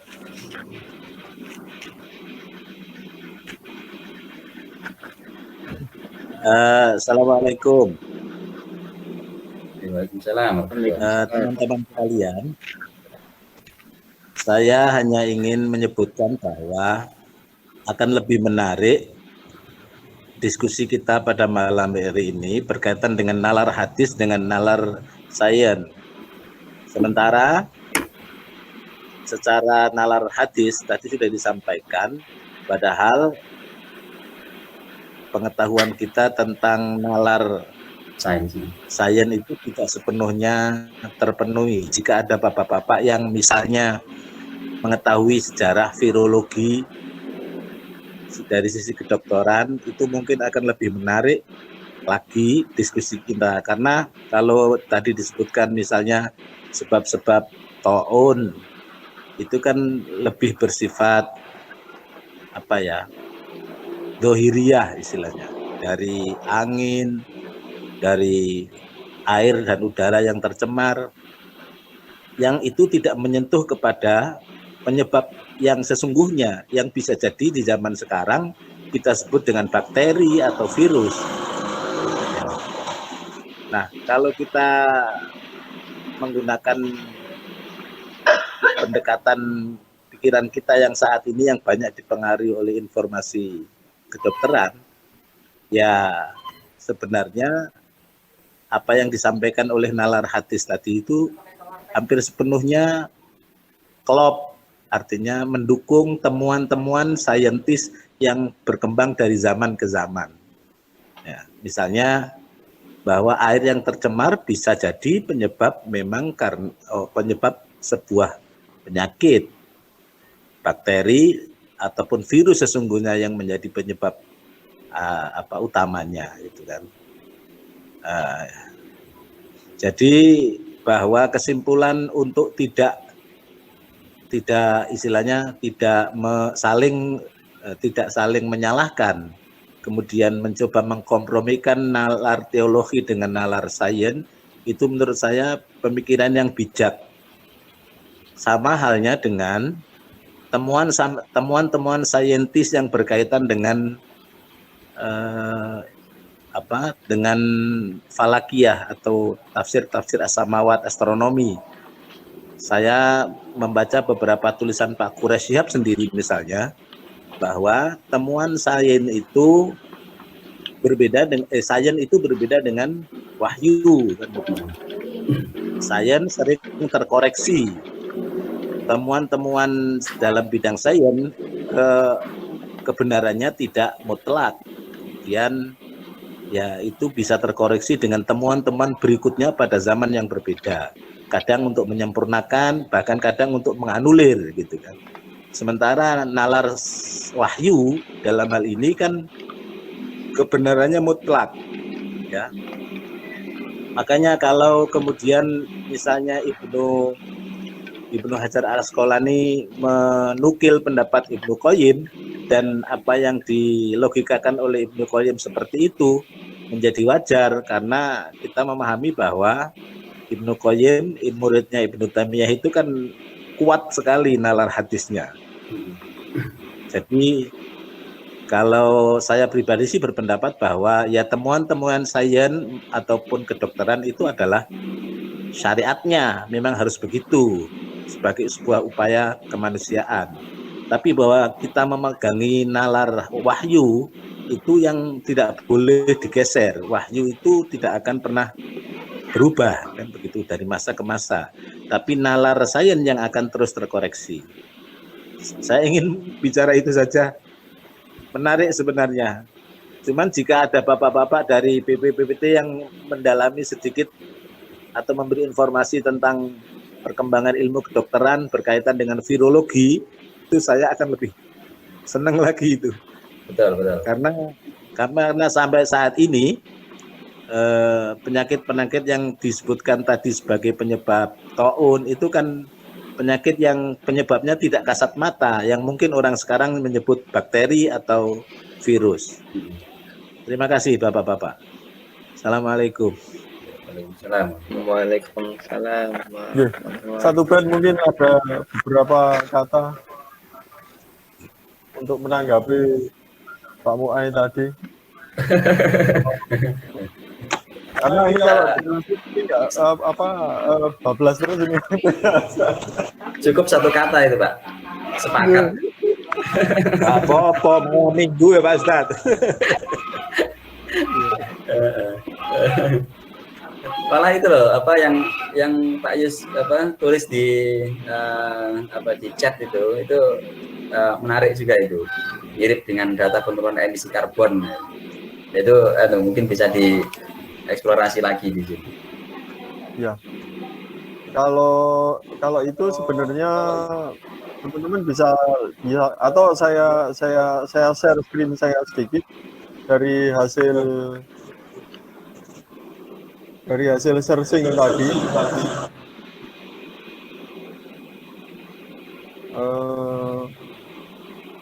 Ya, udah masuk ya. Ya, sebenarnya saya sudah agak lama mengumpulkan fakta-fakta tentang corona sejak awal. Yang namanya orang punya sesuatu kita ikut medsos, orang ngomong ini begitu, saya biasanya terus nyari artikel yang terkait gitu. Nah, ini sebenarnya adalah hal-hal apa yang sudah saya tulis. Jadi misal tentang karbon, emisi karbon. Di sini kita bisa tahu bahwa sebenarnya apa yang dikhawatirkan oleh teman-teman di Eropa yang saya dengar dari mereka bahwa Mother Nature sedang memperbaiki dirinya karena dia sedang mengalami kerusakan. Salah satu penyebabnya yang global itu yang paling banyak dibahas termasuk di Uni Eropa sekarang, jadi sidang Uni Eropa itu adalah tentang emisi karbon. Dan catatan itu sangat terkait karena di Second World War itu emisi turun nggak nyampe 1 miliar ton, tapi sekarang itu lebih dari 2 miliar ton. Jadi lompatnya sangat besar. Nah, menurut teman-teman di Eropa boleh jadi ini adalah pandemi untuk kita, bahwa kita harus cepat-cepat menurunkan emisi karbon. Kira-kira maunya kayak gitu. Pesannya ya. Pesannya, ya, pesan dari pandemi yang dibaca oleh teman-teman di Eropa yang nggak kenal agama itu. Kemudian tadi di awal saya sampaikan bahwa grafik pandemi itu akan naik turun. Kalau awalnya di 1918 dia hanya sekali di Philadelphia tidak melakukan PSBB. Dan dia hanya berlangsung mulai dari akhir September sampai akhir November atau awal November. Peaknya setelah itu hampir habis. Tapi ketika dilakukan PSBB, yang tujuannya agar rumah sakit itu masih bisa cover, pemerintah masih bisa membantu, itu dia sampai akhir Desember. Artinya dia naik. Dan itu mirip dengan kejadian yang sekarang kita alami. Sebelum September ini sebenarnya Maret Saint Louis sudah membaca bahwa itu agak sudah terjadi dan mereka mulai siap-siap. Kemudian nah ini adalah yang menarik, yang sebenarnya kemarin saat summer itu tidak relevan, tapi boleh jadi kemarin di kantor ada yang kapan sih pandemi berakhir. Ya kalau ikut data tiga strain corona yang lalu di 5 tahun kebelakang 2012 sampai 2015 kemudian itu hanya yang COVID-19 yang sangat mematikan itu outbreak-nya baru akhir 2019, kemudian dia berlangsung sepanjang 2020 mungkin winter di utara ini dia berulang agak naik lagi, kemudian mungkin turun lagi, tapi wallahu alam itu proyeksi dari para peneliti yang punya data. Saya kira itu sudah jam 21.34. Durung apa-apa. Iya. Malam minggu ya Pak Ustadz. Nah, saya kembalikan ke satu bet aja, gimana? Mau gimana? Mau kayak? Ya monggo yang bapak yang lain. Enggak, saya juga kadang berpikir begini, ketika awal pandemi di Maret menjelang Ramadan itu, di medsos itu kan berseliweran kabar-kabar yang tidak jelas. Bahkan ada Pak Ustadz yang memposting yang kalau kita kaitkan dengan kajian kita malam ini, itu pendekatannya amat wahyu banget. Amat hadis banget, misalnya bahwa corona ini disebarkan oleh jin, betul seperti itu. Atau ada yang menyebutkan bahwa corona itu akan berhenti setelah munculnya bintang Venus, Jauza dengan perhitungan kitab-kitab klasik. Nah, maksud saya begini, ketika kita berpikir hanya dengan pendekatan teologi, khawatirnya itu ditertawakan orang. Meskipun yang bicara itu Pak Ustadz. Karena ya sekali lagi, kita di zaman seperti ini kan ya pendekatan teologi perlu, tetapi kan perlu didukung dengan data-data empiris, temuan-temuan kedokteran dan sebagainya. Sehingga kadang-kadang apa yang disampaikan itu nggak berimbang. Di masyarakat sendiri malah terjadi ya kegaduhan lah. Sampai kadang kan ada mau ibadah kok dilarang. Nah, itu kan sebuah ekspresi dari dari pendekatan yang terlalu teologis tadi. Makanya kalau Pak Ustadz Ubed tadi mengatakan apa yang disimpulkan oleh Ibnu Hajar dengan saling menghormati dua pendekatan ini, saya cocok banget bahwa sebagai manusia syariat empiris itu tetap harus ditambahkan sebagai sebuah kemantapan dari membaca sebuah data. Terima kasih. Ini aja yang ingin saya sampaikan. Waalaikumsalam. Salam. Ya, boleh sedikit. Ya, saya sih ingin melihat gini aja, Ustaz. Kenapa saya ingin mengikuti ini? Saya dari sisi awam saja, bahwa kalau dari segi empiris memang banyak sekali yang sudah menyampaikan ya hal-hal terkait dengan teori epidemiologi dan sebagainya. Tapi yang saya khawatirkan, saya lihat itu adalah bahwa pada saat pandemi ini justru banyak menafikan atau meminimkan lah dari aspek teologi gitu, sehingga timbullah masyarakat ketakutan yang sangat luar biasa gitu, karena dari sisi teologi kita seolah nggak melihat dari sana gitu, sehingga wah terus akhirnya ketakutan dan sebagainya. Sebenarnya kalau saya sendiri melihatnya justru dengan saya ikut mengikuti ini, pemahaman tentang sejarah pandemi dan sebagainya, kemudian termasuk juga apa namanya yang nilai-nilai epidemiologi yang disampaikan justru meyakinkan kita bahwa dari segi empiris memang seperti itu, tapi dengan adanya hasil-hasil itu bukan berarti terus kita menjadi sangat takut ya, seolah hasil-hasil empiris itulah yang menentukan hidup kita gitu, padahal kan dari sisi epidemiologi bukan, itu kan sebenarnya kan Allah yang menentukan segalanya. Justru disitulah mungkin dasarnya perlu kita yang disampaikan keseimbangan itu, sehingga apa namanya ketakutan, apalagi di awal pandemi kan, itu luar biasa, kita wah benar-benar di rumah semua, ketakutan semua. Kita keluar rumah aja takut. Padahal kalau dari segi apa tadi, sisi teologi kita imbangi dan sebagainya, mungkin itu yang pertama. Yang kedua, dengan adanya sisi epidemiologi yang kita sebarkan untuk menyeimbangkan sisi empiris tadi, tentu akan lebih banyak dari masyarakat kita yang akan apa namanya bersandar kepada Allah, banyak berdoa, dan insya Allah mungkin akan merubah takdir bahwa nanti pandemi akan segera cepat hilang gitu. Kalau saya sih melihatnya seperti itu, Pak Ustadz. Terima kasih, Turnuhun.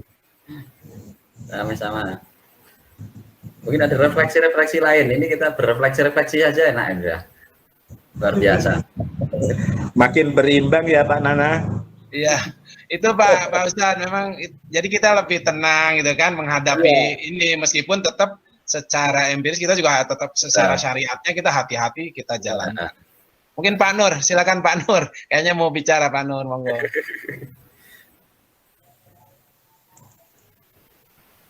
Silakan Pak Nur.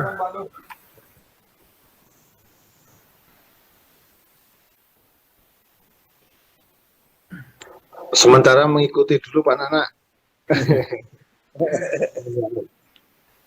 Oke.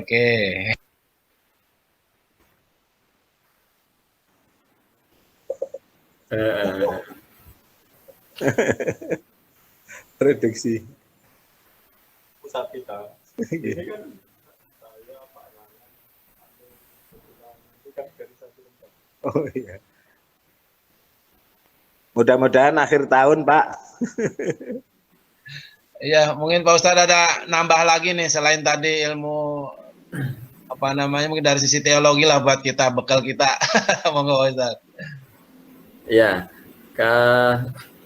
sebenarnya sih ini kan baru awal pembahasan ya, baru mengenalkan tentang taun, dan isunya sebenarnya kalau kita memandangnya dari aspek taunnya saja, tentu isunya sudah klasik lah ya, udah basi ya, karena taun mungkin sekarang sudah nggak ada, atau apa, orang nggak kenal lah istilahnya taun itu kayak gimana. Tadi kalau itu disamakan atau dimiripkan dengan kusta gitu misalnya, nah juga kusta itu ya paling tidak di sekitaran kita jarang kita dapati gitu ya.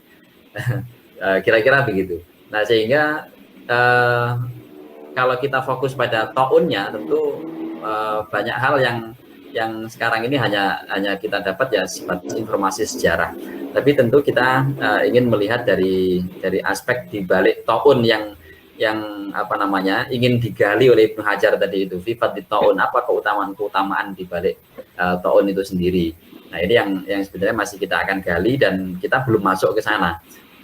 Yang itu nanti adanya di bab berapa itu, bab 4 atau 5 bahkan gitu ya.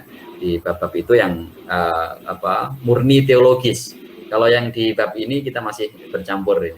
Nah, di bab di topik besok itu yang murni hadis ya, yang bab besok itu murni hadis, itu udah kelihatannya udah nggak ada sains-sainsnya lagi.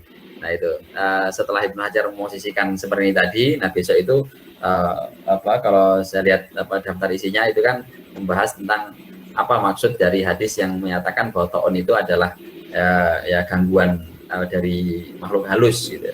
Makhluk halus itu seperti apa memahaminya, seperti apa maksudnya. Prinsipnya kalau yang dielaborasi lebih banyak nanti oleh Ibnu Hajar itu di fungsi wabah atau taun, khususnya fungsi taun secara spesifik sebagai rahmat dan sebagai kesyahidan. Itu saja yang dielaborasi banyak. Nah, mungkin kalau kita pun hari ini tidak bisa menyamakan antara taun, wabah, dan corona, setidaknya kita bisa mengambil prinsip-prinsip yang membuat kita menjadi optimis tadi itu, yaitu bahwa di balik itu ada rahmat, di balik itu ada kesyahidan. Dan rahmat itu biasanya identik dengan hikmah, dan hikmah itu adalah satu kebaikan yang tidak kita duga-duga, bonusnya lah ibaratnya. Misalnya sesuatu itu disebut hikmah itu kalau kebaikan kita dapat itu adalah lebih dari yang kita bayangkan, yang kita duga-duga. Kita awalnya pengen pergi ya ke liburan misalnya, terus kemudian nggak jadi karena hujan, nggak jadi karena hujan. Padahal tujuan kita adalah mendapatkan hiburan, refreshing. Itu tujuan kita. Pengen liburan, nggak jadi gara-gara hujan atau gara-gara faktor lain, kemudian nggak jadi. Akhirnya karena nggak jadi, kemudian kita mendapatkan hikmah, atau kita bilang kita ambil hikmahnya saja. Nah, hikmah itu apa? Nah, hikmah itu adalah ya tadi kita pengen liburan, nggak jadi. Nah, sekarang ternyata ada hiburan lain yang nggak pernah kita duga-duga. Nah, dan itu nggak perlu keluar, nggak perlu ngabisin tenaga, waktu, biaya, ternyata dapat hiburan lain yang nggak kita duga-duga. Itulah salah satu bentuk dari hikmah. Nah, begitu juga adanya corona, adanya taun, adanya wabah yang menimpa generasi dari macam-macam generasi ini. Nah, tentu ada banyak kebaikan yang nggak kita duga-duga. Nah, salah satunya adalah kita bisa kumpul ngaji seperti ini malam mingguan. Nah, itu nggak kita duga itu. Itu salah satu. Nanti mungkin ada hal lain lagi yang kita nggak tahu. Salah satunya kalau buat saya jadi ngerti di samping dapat teman baru, teman ngobrol baru, kemudian juga paling nggak sedikit banyak tadi kenal YouTube, kenal teknologi Google Meet, Zoom gitu. Terus sebelumnya nggak kenal sama sekali. Gitu. Betul. Salah satunya lagi. Nah, itu hikmah, itu rahmat gitu. Banyak sekali hikmahnya, banyak sekali Ustaz. Banyak tentunya. Iya. Pak Yus bilang ozon mulai menebal. Nah, wah itu lebih besar lagi global. Nah, itu kan hikmah yang diketahui oleh ahli Pak Yus itu. Ahli klimatologi. Ya, ahli klimatologi. Ya. Kalau ahli lain lagi nanti ahli ekonomi juga akan punya hikmah sendiri. Ya. Yang ahli di bidang teknologi pasti menemukan banyak sekali alat-alat komunikasi, media pembelajaran itu jadi baru-baru semua kan. Ahli IT jadi dapat banyak ini dari pandemi ini gitu. Termasuk ini mekanisme ngantor juga ada yang model WFH ini kan belum pernah dibayangkan gitu. Artinya tetap masih bisa ngantor meskipun jauh-jauhan kan, masih berjalan. Dan itu lama-lama dirasakan enak gitu, lama-lama menjadi enak itu. Iya, dan terakhir juga dari kantor ada tawaran Pak Ustadz, pertanyaan bagaimana WFO nanti setelah pandemi selesai itu akan disimpulkan, oh kalau gitu misalnya WFO terus atau WFO WFH atau WFO gitu. Kan udah ada surveinya tuh beberapa waktu lalu. Ngantornya dikurangi. Kurangi transport. Iya, udaranya menjadi sehat karena polusi kendaraan jadi berkurang katanya. Itu yang banyak tuh diangkat terkait kondisi yang Jakarta juga pernah kan di media muncul. Oh, sekarang Jakarta bisa lihat bintang katanya. Langitnya biru. Iya, biru. Iya. Ya itu kalau dari saya. Mas Novian ada Mas Novian. Mas Bro. Ya, mudah-mudahan sehat semua, Pak. Amin, Pak Ustadz. Amin.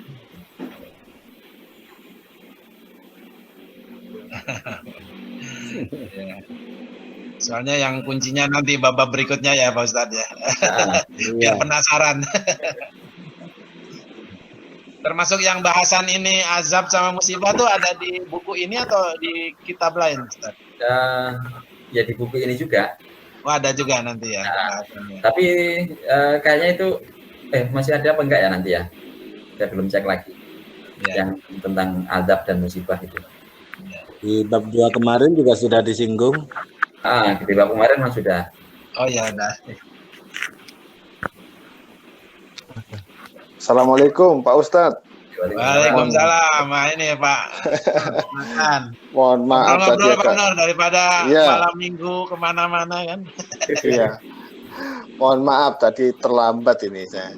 Kalau saya tadi mengikuti pembahasan ini cukup menarik ya antara taun, wabah, corona. Jadi corona ini kalau dalam pandangan saya ini benar-benar seperti ya mungkin penyakit pada umumnya ya. Karena begini, kenapa penyakit pada umumnya? Ada orang yang sudah dengan protokol yang sangat ketat, itu kena. Bahkan parah. Ada kalau kita lihat pedagang-pedagang di pasar, terus tukang-tukang itu wah sembarangan sekali, nggak ada itu protokol-protokol. Saya lihat mereka nggak ada yang kena, sehat-sehat saja. Jadi seperti memang Allah itu ya mau memberikan penyakit ini kepada siapa itu murni. Jadi seperti halnya penyakit-penyakit yang lain ya Pak Ustadz ya. Artinya ya ini sudah siapa yang mau diganjar kan seperti itu. Barangkali gitu ya Pak Ustadz ya. Mohon masukannya. Mana Pak Ustadz? Menarik ini. Betul. Itu Pak, berarti jadi gini, kalau satu hadis yang paling populer di awal-awal pandemi dulu itu kan hadis riwayat Aisyah itu ya, terkait dengan pertanyaannya kepada Rasul, apa sih sebenarnya hakikat dari taun? Nah, itu kan kemudian jawaban Rasul adalah yang pertama itu adalah dulunya sebagai adab untuk orang-orang terdahulu. Nah, kemudian itu menimpa siapapun yang dikehendaki oleh Allah gitu ya, menimpa siapapun yang dikehendaki oleh Allah. Tapi kemudian hari ini dijadikan sebagai rahmat oleh Allah untuk orang-orang yang beriman gitu ya. Jadi tadi berarti itu juga betul. Jadi nanti kalau dihubungkan dengan hadis yang tadi berarti hubungannya adalah dengan potongan hadis yang bunyinya tadi ba'atsahullahu ala man yasha'u min ibadihi gitu. Yang itu bisa mengenai siapapun yang dikehendaki oleh Allah tadi ya. Atau bahasa praktisnya kita ya takdir lah gitu ya. Bahasa praktisnya kita urusan sakit itu juga unsur takdirnya itu besar gitu. Bahwa betul sekali itu. Ada aspek penyebab asbab yang menyebabkan orang sakit itu emang iya, tapi aspek takdirnya itu besar sekali. Jadi kekuasaan Allah itu yang tentu lebih dominan di sini. Ya betul sekali Pak Ustadz. Makanya saya kadang-kadang kalau ada mungkin di antara kita entah itu saudara atau siapa, begitu ketakutannya, mengerikan sekali, sampai diam di rumah, itu sudah peralatan senjata apapun dikerahkan, ibaratnya untuk membekali, membentengi diri. Saya cuma bilang begini, kalau Allah menghendaki mati, kita mau sembunyi dimanapun, di benteng yang berlapis baja pun ya tetap disamperin juga gitu kan. Artinya mungkin ya itu tidak membuat kita seperti apa ya, ya kita berupaya memang ya harus wajib itu ya, tapi artinya kita tidak sampai sedemikian ketakutan yang luar biasa sehingga ini mengaburkan keyakinan kita bahwa kita ini sudah ada takdirnya, kapan datang dan kapan akan dicabut kan gitu ya Pak Ustadz ya. Betul. Dan tapi juga kita nggak boleh bergantung pada takdir gitu ya. Oh itu apa namanya, pedagang itu di pasar itu nggak apa-apa, berarti itu menjadi dalil buat saya bahwa berarti nggak ada atau nggak perlulah kita hati-hati, waspada, protokol-protokolan itu juga nggak bagus gitu. Ya, seimbang itu tadi Pak Ustadz, seimbang betul. tadi. Ya, Karena betul. emang takdir itu kan Seimbang. rahasia. Ya, betul Pak. Artinya seimbang, kita tetap menerapkan protokol, Ya, itu tapi syariatnya. tidak boleh sampai ketakutan yang setengah mati misalnya. Ya, Sampai kita keluar rumah aja nggak berani. Kita kemana-mana nggak berani. Lah, ini kan semua berhenti semua kalau begini kan. Artinya kita udah percaya sama yang di atas. Pokoknya kita udah menjalankan seperti kita berusaha. Kalau kita sudah berusaha, nanti perkara itu berhasil atau tidak, itu yang tergantung yang di atas gitu ya, Pak Ustadz. Tapi saya mau keluar dulu gitu katanya. Belum tidur. Tadi buatin dikit biar nanti kalau lewatin saya ngomong. Waduh.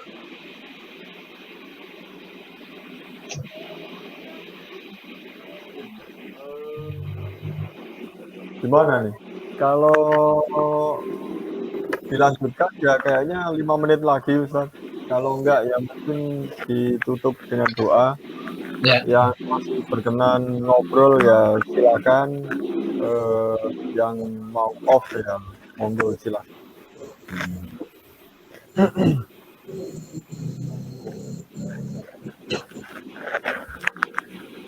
Iya, monggo mawon. Saya ikut Kalau itu di acara. dulu aja kalau ya, doa ada 2 Ustaz ini. Di layar saya sebelahan ini. Oke, nah itu yang sebelah jenengan mawon. Tempatnya lebih jelas itu di rumah Allah itu. Kalau derek mawon. Kalau saya kan cuma di rumah sendiri. Kalau jenengan di rumah Allah itu ya lebih keren lagi gitu. Monggo ini para ustadz yang rembukan, kita makmum dengerin aja gitu.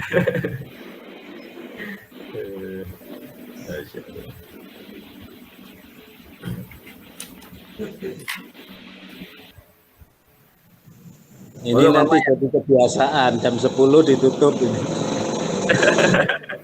Iya.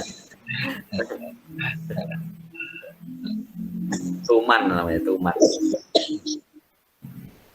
Monggo Pak Ubed. Ya pun, ayo monggo. Bismillahirrahmanirrahim. Alhamdulillahirabbil alamin. Allahumma shalli ala sayyidina Muhammad wa sallim. Allahumma anfa'na bima 'allamtana wa 'allimna ma yanfa'una wa zidna 'ilman tanfa'una bi rahmatikar rahimin. Allahumma inna nas'aluka 'ilman nafi'a wa 'amalan mutaqabbala wa rizqan wasi'an halalan thayyiban. Allahumma rabbana shrah lana sadrana wa yassir lana umurana wa hlul 'uqdatam min alsinatina yafqahu aqwalana. Allahumma faqihna wa faqih ahlana wa faqih auladana wa faqih talamidatana wa faqih man yadris fi hadzal majlis fid din wa 'allimhum ta'wil. Allahumma ij'alna min ahli al-'ilmi wa ahli al-khair wa litaqwa wal ibadah wal 'afaf ahlina wa lit-ta'am wal istiqamah wa la taj'alna wa min al-jahl wa syarri wa su'id dhair bi rahmatika arhamar rahimin. Allahumma inna nas'aluka ma qara'na wa ta'allamna wa hafidna wa darasna faradtu ilaina inda hajatina ilaik. Rabbana atina fid dunya hasanah wa fil akhirati hasanah wa qina 'adzabannar. Sallallahu alaihi wasallam Muhammad wa ala alihi wa sallam walhamdulillahirabbil alamin. Alhamdulillahirabbil alamin. Baik, itu dari saya, kurang lebih mohon maaf. Wallahul muwaffiq ila ma yuhibbu wa yardah. Wassalamualaikum warahmatullahi wabarakatuh. Waalaikumsalam warahmatullahi wabarakatuh.